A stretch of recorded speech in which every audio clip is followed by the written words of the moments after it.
I knew something was wrong before a single word was spoken. It wasn't the office, the polished walnut desk, the quiet hum of fluorescent lights, the faint scent of paper and ink.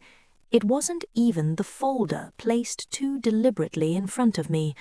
It was Daniel's hand. Firm, controlled, resting on my elbow as though I were something delicate, or worse, something incapable. He guided me toward the chair, not harshly, not aggressively, but with a quiet authority that unsettled me more than force ever could, like I didn't belong to myself anymore. "Mum," he said softly, in that careful tone people use when they've already decided the outcome. "Just sign it. You don't need to understand every detail." That sentence, so gentle on the surface, so final underneath. I sat down slowly, my eyes drifting to the folder. I didn't open it, I didn't touch it. Something inside me resisted, not loudly, not dramatically, but firmly enough to make my chest tighten. I hadn't felt that resistance in a long time. Across the desk, the bank manager had been watching, quiet, still, observing in a way that made me suddenly aware of the room, not just physically, but emotionally. Her gaze moved from Daniel's hand to my face, to Clara standing just behind him, arms folded, lips pressed into something that resembled patience but wasn't. And then I saw it, a flicker, not pity, not exactly, something sharper, recognition, followed by anger, but not directed at me, at them. Without a word, she reached forward and closed the folder Daniel had pushed to her. The sound was soft, but it cut through the room like something decisive. She folded her hands neatly on top of it. "I'm going to need you both to step outside," she said. Her voice wasn't loud, it didn't need to be. There was something in it, steady, immovable, that shifted the air completely. "Mrs. Hail stays. You two leave the room, now." For a moment, no one moved. Daniel blinked, as if the sentence needed translating. Clara's expression hardened, confusion turning quickly into offense. "I'm sorry," Daniel said, a small edge creeping into his voice. "We're just helping our mother." "Yes," Clara added smoothly, stepping forward slightly. "She asked us to assist with her finances. She gets overwhelmed." Overwhelmed. Such a convenient word. The bank manager didn't flinch. "Mrs. Hail can speak for herself," she replied. And then she looked at me. Not through me, not around me, at me. And she waited. That was the part that nearly broke me. Not the confrontation, not the tension, but the waiting. No one had waited for my words in a long time. I opened my mouth and closed it again, because suddenly I realized something uncomfortable. I wasn't used to being asked. Behind me, I could feel Daniel's impatience building, silent, controlled, but there. "Numb," he said again, softer now, more insistent.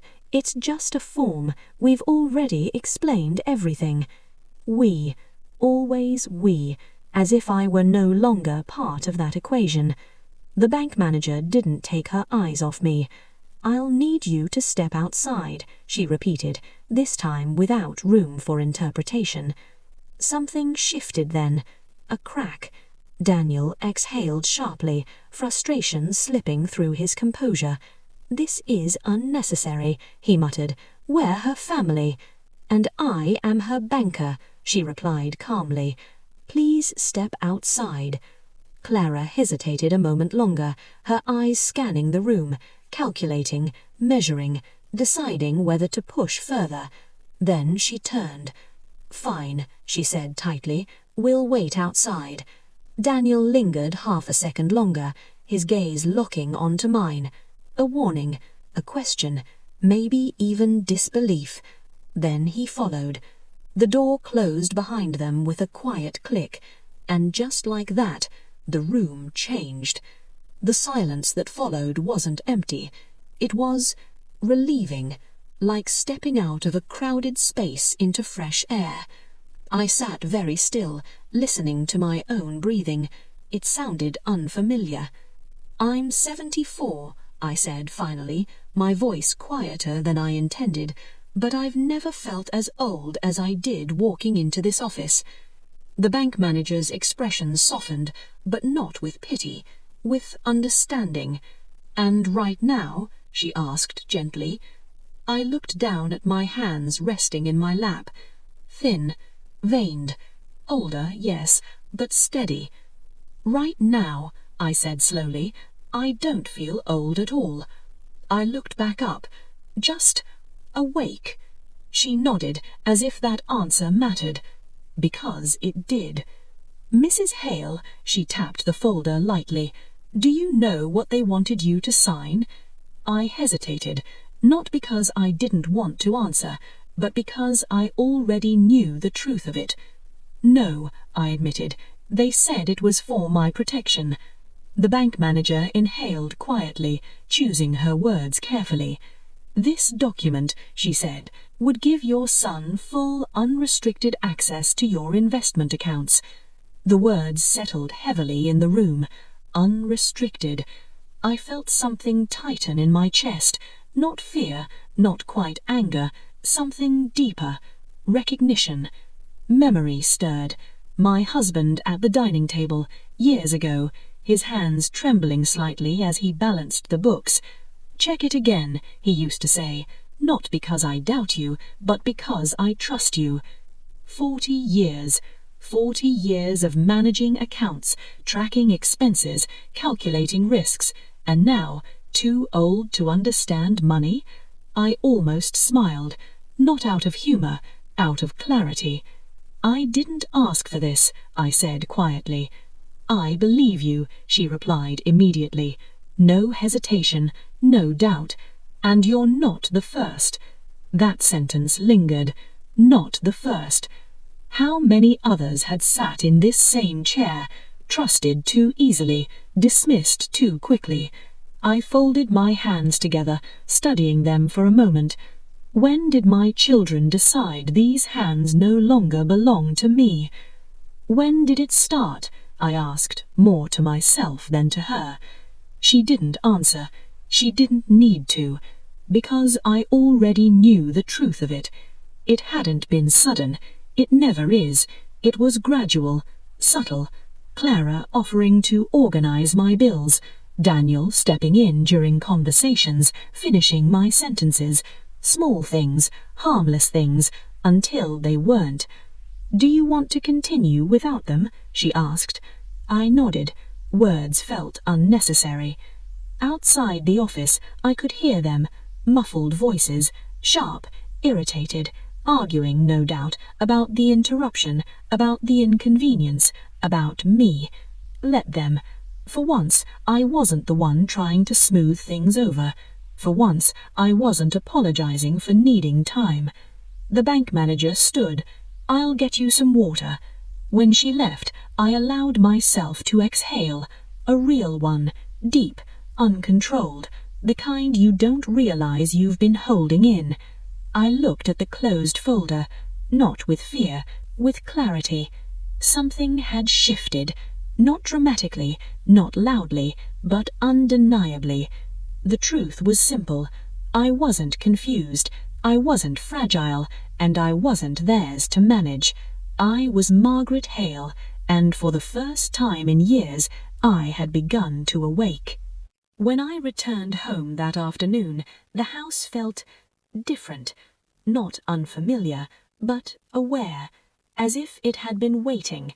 I stood in the hallway longer than necessary, my coat still draped over my shoulders, my fingers resting lightly against the console table.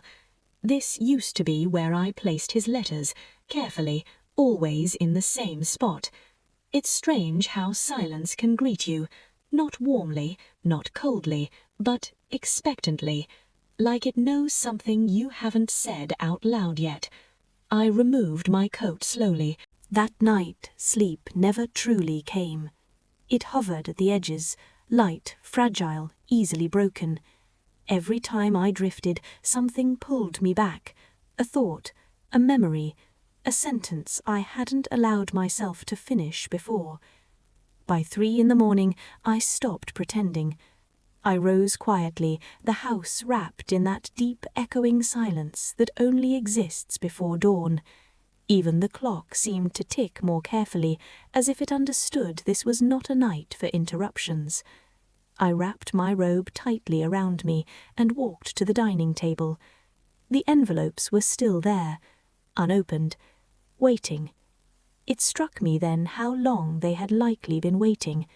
Days, weeks, maybe longer, set aside with the same quiet justification each time. I'll look at them later. Later is a dangerous place. It's where truth goes to hide. I pulled out the chair and sat down slowly. The wood felt cool beneath my fingertips as I reached for the first envelope. My name was printed cleanly across the front. Margaret Hail. Familiar. Certain. Still mine. For now. I opened it carefully, sliding my finger beneath the seal with the same precision I had used for decades when handling business documents. Inside, a bank statement. At first glance, everything appeared normal.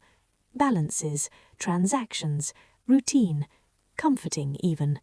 But I didn't stop at first glance. I never had. My eyes moved line by line. Date, amount, description. Again, and again. And then, there it was. A transfer I didn't recognize. Not large, not alarming, just unfamiliar. I leaned closer, adjusting my glasses. Perhaps I had forgotten. Perhaps it was something minor. That's how doubt works. It offers you an easy way out. I kept reading. Another transfer. Different date. Similar amount. Then another, and another. Small enough to avoid immediate suspicion. Consistent enough to form a pattern. My breath slowed, not in panic, but in focus. I reached for a pen and circled the entries, one by one, carefully.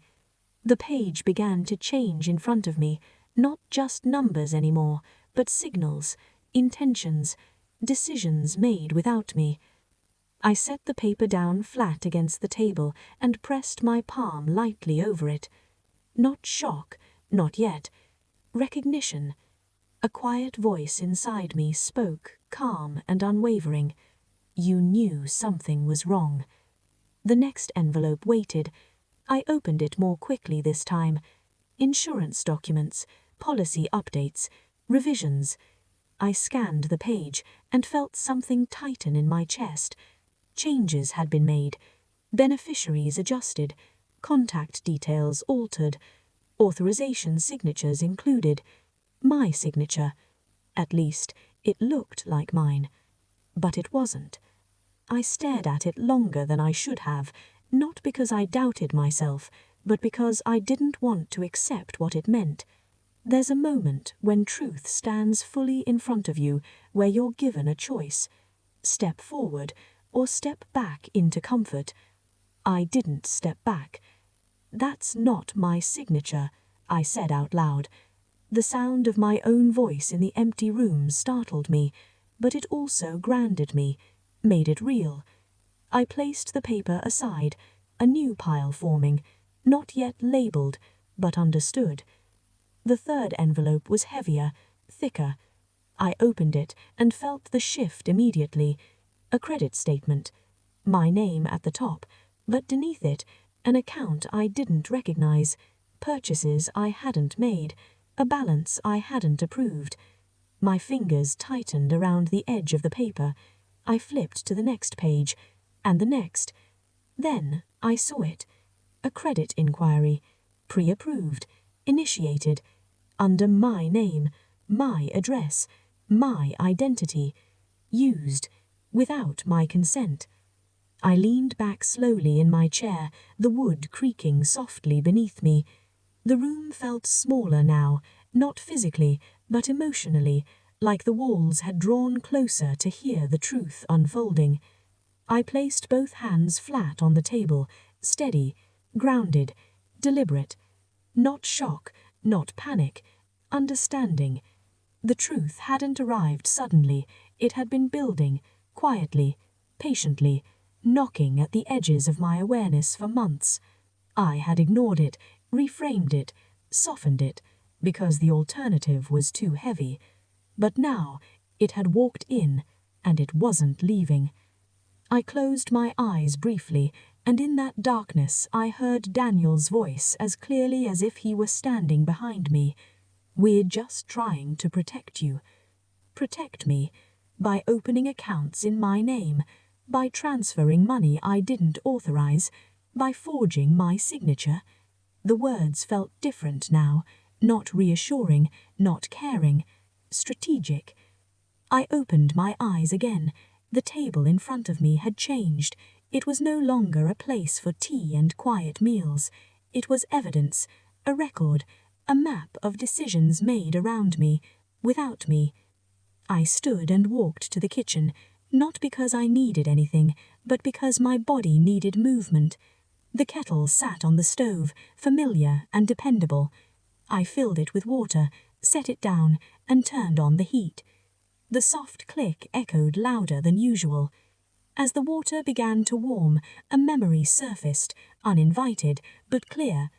Daniel, at 12 years old, standing on a stool beside me, sleeves rolled up, hands covered with soap. "Why do you always double-check everything?" he had asked, splashing water across the counter. I smiled at the memory, despite everything. I had said, "Because your father trusts me with our life, and I won't allow mistakes with something that important." He had laughed then, carefree, unburdened. That boy, would he recognize the man he had become? Or had the shift been so gradual, so justified along the way, that he no longer saw it at all? The kettle began to hiss. I turned it off before it could whistle. I didn't want noise. Not yet. I returned to the dining table with a cup of tea I didn't intend to drink. I sat down again, and this time I organized. Not emotionally, not reactively, precisely, the way I used to, the way I still could. I created 3 piles, recognized, questionable, and the third. It grew faster than the others. I didn't name it at first, but eventually the word formed, clear, unavoidable. Trespass. By dawn, my life was spread across the cable, documents overlapping, notes scribbled in the margins, dates circled, connections drawn, and in the center of it all, clarity. I wasn't confused. I hadn't misunderstood. I had been excluded, deliberately, carefully, systematically. I stood and walked to the kitchen, not because I needed anything, but because my body needed movement. The first light of morning stretched across the horizon, soft and steady. The world hadn't changed, but I had. And once that shift happens, there's no returning to who you were before. I opened the window. The sea air rushed in, sharp and clean, lifting the edges of the papers behind me. A few sheets slid slightly across the table, disturbed by the wind, alive, unsettled, honest. I let the air fill the room, let it clear the last traces of doubt that had lingered too long. When I sat down again, I didn't hesitate. I reached for a blank page and began to write. My handwriting, still precise, still steady, still mine. I listed every account, every access point, every name connected to something that belonged to me, and then, beside each one, I wrote a single word: remove. By mid-morning, the list was complete. Not perfect, but sufficient. Enough to begin, enough to act.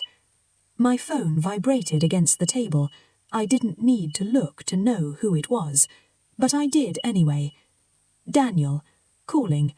Of course. I watched his name pulse across the screen. Once I would have answered immediately. By noon, the house no longer felt like a place of hesitation. It felt like a place of decision. The documents were stacked neatly in front of me, no longer scattered, no longer overwhelming. Every page had been reviewed, marked, understood. Not perfectly, not completely, but enough to act. I had spent years adjusting to discomfort, softening my instincts, dismissing my questions, convincing myself that trust required silence. It doesn't. Trust requires truth, and truth, once seen clearly, refuses to be ignored. I placed my pen down and leaned back in my chair, letting my eyes move slowly across the room. Nothing had changed. The same walls, the same furniture, the same quiet hum of a life built carefully over decades. And yet, everything had changed, because I had. The phone vibrated again. This time, I didn't look at it immediately. I already knew the rhythm. Urgent, insistent, relentless. Not concern, pressure. I let it ring once, twice, 3 times before finally turning it over. Daniel, again. Of course. I watched the screen for a moment, noticing something I hadn't before. Not the name, not the call, but my own reaction. Or rather, the absence of one. No tightening in my chest, no instinctive reach to answer quickly before something worsened. Just stillness. I let it ring out. The silence that followed felt different. Not heavy, not uncertain, earned. A message appeared seconds later. "Mum, pick up the phone. This isn't funny." Another. "We need to fix this now. Payments are failing." Then Clara. "What did you do? The accounts aren't accessible. You've locked us out." I read each message slowly, carefully, as if they were part of the documents I had been reviewing all morning, because they were, just a different kind. Language reveals intention, and intention, once recognized, cannot be unseen. I placed my phone down and stood, not to escape, to move forward. I gathered my bag, placed the documents inside, and paused briefly in the hallway. For years, leaving this house had meant stepping into roles: mother, client, patient, participant. Today, it felt different. Today, I was stepping out as myself. The bank looked the same as it had the day before, orderly, polished, controlled. But I didn't feel the same walking into it. Not guided, not uncertain, not waiting for permission. The receptionist recognized me immediately. "Good afternoon, Mrs. Hale." There was something in her voice, subtle but present. Respect, not rehearsed politeness. Acknowledgement. "I have an appointment," I said. She nodded. "She's expecting you." Of course she was. This time I wasn't brought in by someone else. I walked in on my own. The manager stood as I entered, offering a small, steady smile. "I'm glad you came back," she said. "So am I," I replied, and I meant it. We sat down. No folder waiting this time, no pressure in the air, just space, real space. "I reviewed everything," I said, placing the documents on the desk, "and I'd like to make some changes." She didn't interrupt, didn't rush, didn't assume. "Tell me what you need," she said, and for the first time in years, someone did. I opened the top file. "These accounts," I said, pointing carefully, "I want all third-party access removed immediately." She nodded, making notes. "These transfers," I continued, sliding another page forward, "I need a full record, dates, authorizations, everything." "You'll have it," she said. "And this," I hesitated only briefly before continuing, "I want flagged. That signature isn't mine." She looked at it closely, then back at me. Understood. No doubt, no hesitation, no quiet dismissal. We worked through everything methodically, step by step, account by account, control returning, not in a dramatic surge, but in precise, deliberate movements. When we finished, she closed the final file. "It's done," she said. "Access has been revoked. Flags are in place. No further changes can be made without your direct authorization." I sat back slowly. It didn't feel like victory. It felt like restoration. "Thank you," I said. She studied me for a moment. "You handled this well," she said. I shook my head slightly. "No," I replied. "I handled it late." Her expression softened. "Late is still in time." I considered that, then nodded, because she was right. By the time I returned home, the messages had multiplied. Missed calls, voicemails, texts layered on top of each other like pressure building in a sealed room. I didn't rush to check them. I set my bag down first, removed my coat, washed my hands. Simple things, normal things, because life continues even when others demand urgency. Finally, I picked up the phone. A voicemail from Daniel. I pressed play. "Mum," his voice tight, controlled, began. "I don't know what you're thinking you're doing, but you need to undo it right now. Payments are failing, the accountant is asking questions, and you're making this unnecessarily complicated." A pause, then sharper.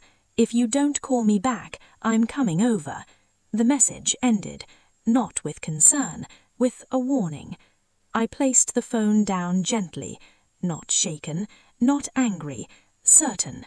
Another message, this one from Clara. "This is getting out of control. You're not equipped to handle this on your own. Let us fix it before it gets worse." Not equipped. I almost smiled. 40 years of managing accounts, running a household, balancing books, and now not equipped. I walked to the window and looked out at the sea. The tide was shifting, waves rolling in steady, unbothered by human urgency. Nature doesn't rush to fix what it understands. It moves with certainty. And for the first time in years, so did I. The calls came again that evening, more frequent now, less patient. Daniel, Clara, then Daniel again, relentless, each one ringing longer than the last, as if persistence alone could force a response. I let them all go unanswered, not out of defiance, but of decision. Silence, I realized, is not weakness. Silence is control, when it is chosen. At 7:30, another voicemail, this one less restrained. "Mum," Daniel said, frustration bleeding through clearly now, "you're making a mistake. You don't understand how interconnected all of this is. If things collapse, it's on you." "On me." The words echoed briefly, then faded, because they no longer held weight. I had seen the documents. I had read the truth. I knew exactly what I was doing, and more importantly, I knew what they had done. The knock came just after 8, firm, insistent, not the kind that asks, the kind that expects. I didn't move immediately. I finished drying my hands, set the towel down, then walked to the door, calmly. When I opened it, Daniel didn't wait. He stepped inside, energy sharp, controlled anger barely contained. Clara followed close behind, her eyes scanning the room quickly, taking inventory, assessing, calculating. "I've been calling you all day," Daniel said. "Why didn't you answer?" "Because I didn't want to," I replied. The simplicity of the answer stopped him. Not the words, the certainty behind them. Clara stepped forward. "What did you do?" she asked. "I made changes," I replied. "What kind of changes?" Daniel demanded. "The kind that protect me," I replied. His jaw tightened. "You froze accounts," he said. "Payments failed. You've created a mess." "Your payments failed," I corrected gently. "Not mine." Silence. Sharp. Immediate. Clara's voice softened, but only slightly. "This isn't safe," she said. "You don't fully understand." The house stayed quiet after they left. Not the uneasy quiet I had lived with for years, where silence felt like waiting for something to break, but a different kind. Final, settled, like a door that had closed and for the first time stayed closed without my permission being tested again and again. I stood in the middle of the living room longer than necessary, listening to the absence of their presence. No footsteps pacing the hallway, no voices rising in argument, no interruptions mid-thought. Just air moving through the space, like it finally belonged there. Still, my body didn't fully understand it yet. Years of conditioning don't dissolve in a single confrontation. They echo. So I moved slowly, almost deliberately, as if proving to myself that I was allowed to exist without interruption. I made tea, not because I needed it, because I could. The kettle clicked on, filling the kitchen with its familiar sound. That small sound grounded me more than anything else. Routine, I realized, is not comfort, it's proof. Proof that life continues even when everything inside it shifts. I carried the tea back to the table and sat down. The documents were still there, neatly stacked, but they no longer felt like a weight pressing on me. They felt like evidence of something finally understood. Still, there was something unfinished in the air. Not doubt, not fear, expectation. And it arrived just before evening. A knock, different this time.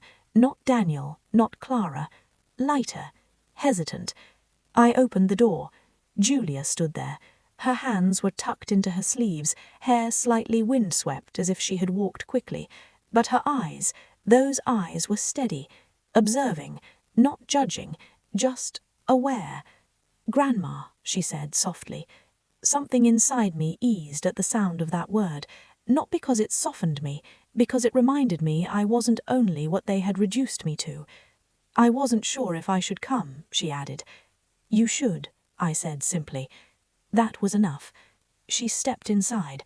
Her gaze moved through the room quickly, documents, phone on the table, the stillness of everything, and then back to me. "They told me you were confused," she said carefully. A pause. I almost laughed but didn't. "Do I look confused to you?" I asked. Julia studied me for a moment longer than necessary. "No," she said finally.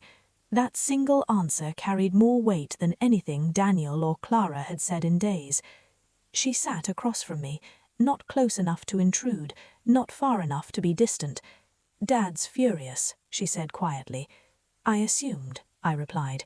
"He thinks someone influenced you." "Of course he does." Her lips pressed together slightly, conflicted. "And Aunt Clara, she's telling everyone you've been manipulated by the bank." I exhaled slowly through my nose, not surprised, not offended, just seeing the pattern clearly now.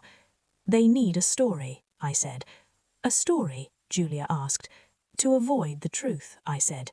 "Stories are easier than accountability." That made her quiet. She looked down at her hands for a moment, then back at me. "What are you going to do now?" she asked.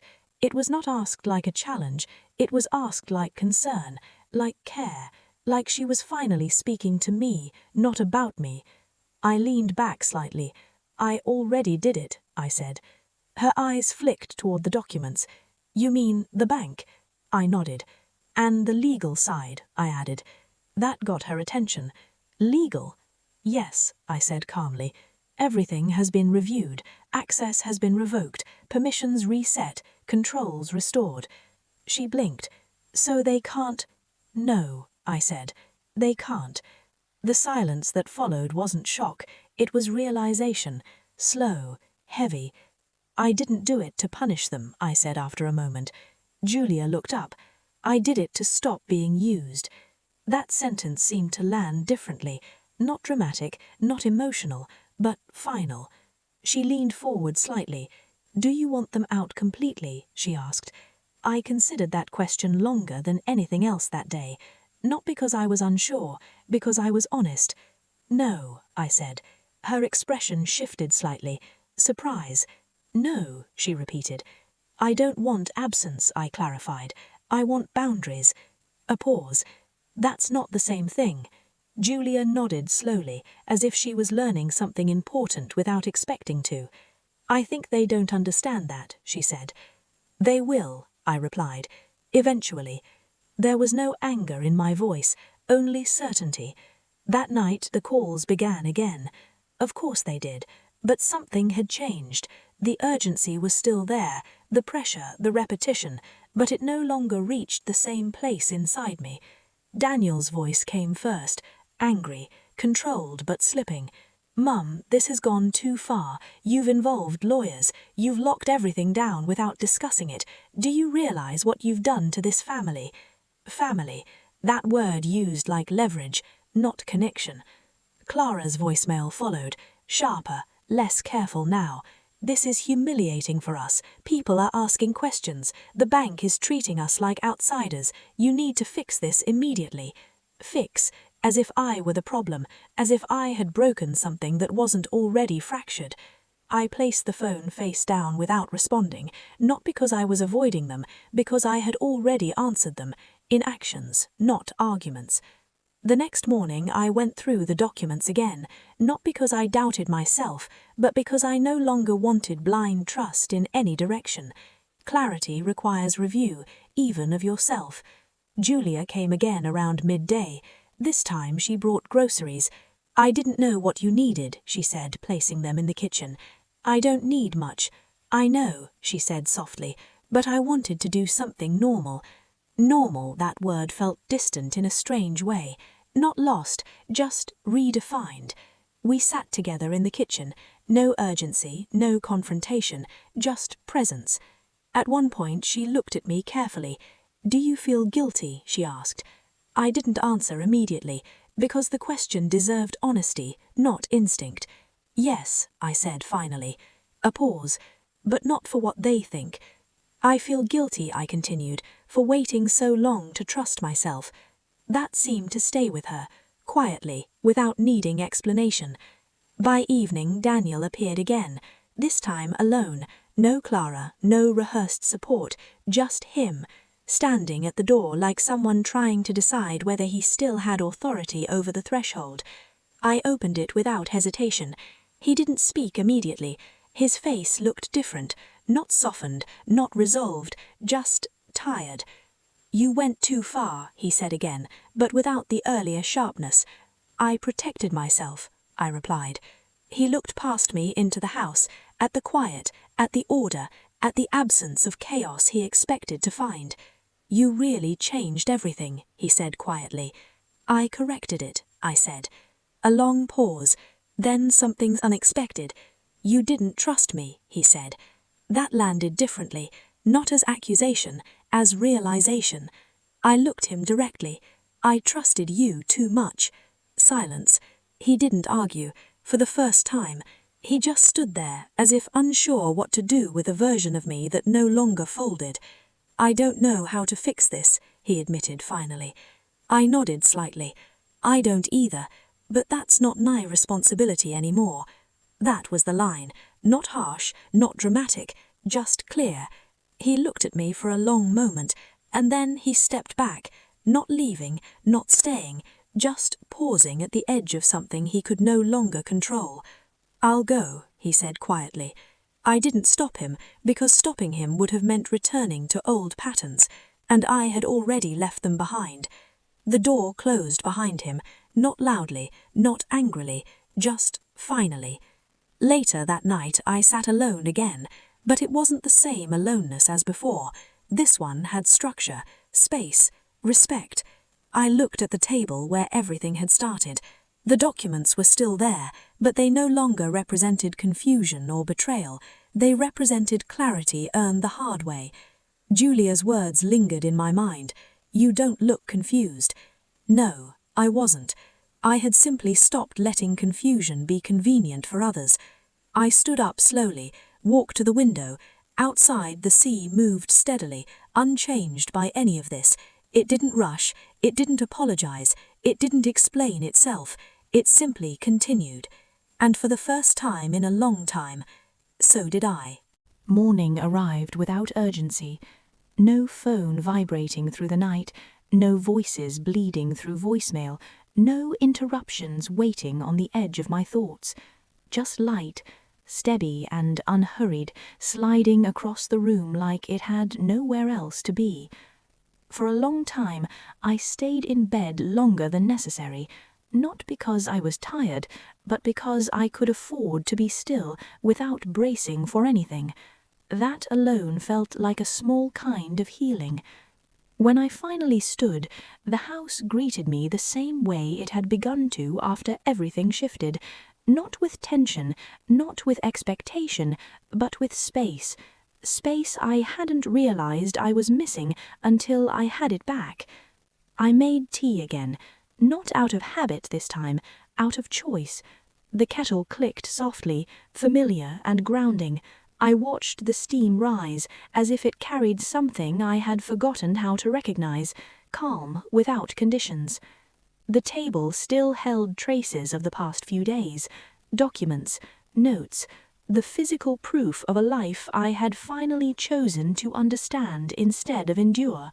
But it no longer felt like evidence of betrayal. It felt like a map I had finished reading, a map that no longer controlled where I could go. A knock came late morning, not sharp, not forceful, measured. I already knew who it was before I opened the door. Daniel stood there, Clara behind him, but something was different now. The urgency had drained out of them. What remained was something heavier, awareness. Daniel's eyes didn't immediately meet mine. Clara spoke first. "We need to talk," she said. I stepped aside, not as permission, as acknowledgement.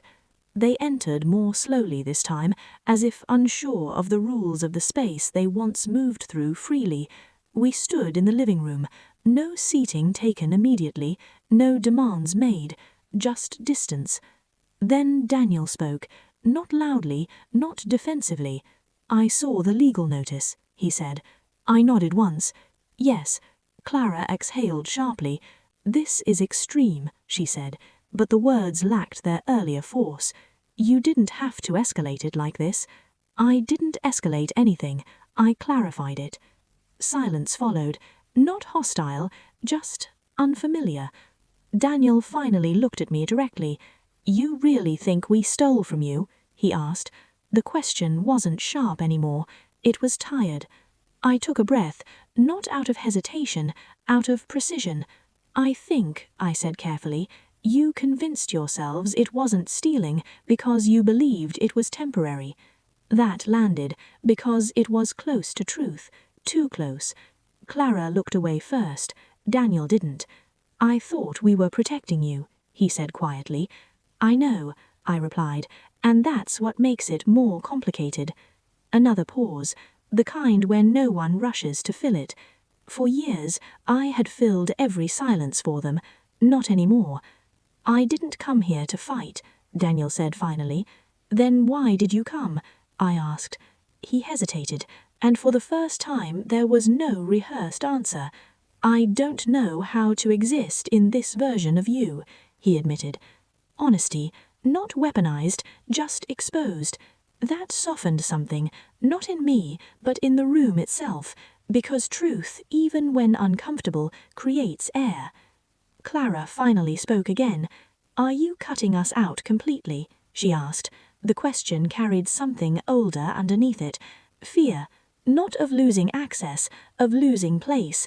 I looked at both of them, not as authority challenged, but as people I once raised, people I once trusted with my presence.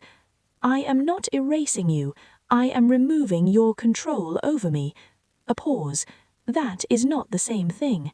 Daniel's jaw tightened slightly, but he didn't interrupt. Clara's voice softened. "What happens now?" she asked. It was the first time she had asked without assuming the answer. That mattered, more than she probably realized. "Now," I said, "we learn boundaries." Silence again, but this time it wasn't resistance, it was processing. Daniel stepped back slightly, running his hand through his hair. "This didn't have to get this far," he said quietly. "You're right, it didn't." That truth hung between us longer than anything else, because it wasn't accusation, it was acknowledgement, of timing, of avoidance, of years of small decisions that led here. I walked to the table and placed my hand gently on it. This house, this life, it is mine. A pause, and I am no longer asking permission to live inside it. Clara swallowed, visibly trying to hold her composure. "So what do we do?" she asked again, this time softer, more uncertain. I looked at her. "Knock," I said simply. "When you come into my life, knock." A long silence followed that, because it wasn't rejection, it was restructuring. Daniel nodded slowly, not in agreement, in recognition. "I don't know if I can fix what I broke," he said. I shook my head slightly. "You don't fix it by taking control again. You fix it by letting me exist without it." That was the hardest sentence for him, not because it was harsh, but because it required surrender of something he had mistaken for care. Authority. They didn't stay long after that, not because they were forced out, but because there was nothing left to push against. Clara left first, quiet, less certain than she arrived. Daniel lingered at the door. He looked at me for a long moment, not the way he used to, not assuming, not deciding, just seeing. "I don't know what kind of relationship we have now," he said. I nodded. "Neither do I, but it will be honest." That was all I could promise, and all I needed to. He left without another word. This time the door didn't feel like a closure, it felt like a threshold. The house returned to silence again, but this silence was different from all the others. It didn't hold tension, it didn't hold waiting, it held space. I sat down slowly at the table, not as someone recovering, but as someone arriving. Julia came in the afternoon. She didn't ask what happened immediately. She looked at me first, really looked. Then she smiled slightly. "You look lighter. I feel quieter," I replied. She sat down across me. "They left?" she asked. "Yes." "Angry?" I nodded after a pause. "No." "Changed?" That made her nod, as if she understood more than she said. We sat in comfortable silence for a while, the kind I used to think didn't exist. Then she spoke softly. "Are you okay with how this ended?" I considered that carefully, not emotionally, honestly. "Yes," I said, "because it didn't end." A pause. It changed. That distinction mattered more than anything else. That evening, I walked to the shoreline alone. The sea was steady, unapologetic, endless in its movement but never chaotic. I stood there for a long time, letting the wind move around me instead of against me. For years, I thought strength meant endurance, staying quiet, staying accommodating, staying unchanged while everything around me shifted. But I understand now, strength is not endurance. Strength is recognition and response, not delayed, not negotiated, but chosen. Behind me, my life no longer felt like something I had to manage through survival. It felt like something I could finally live inside, fully, on my terms. I closed my eyes briefly, not to escape, just to confirm. When I opened them again, nothing outside had changed. The waves still broke, the wind still moved, the world still continued without asking permission. But inside, everything had settled. I sat down at the table slowly, not as someone recovering, but as someone arriving.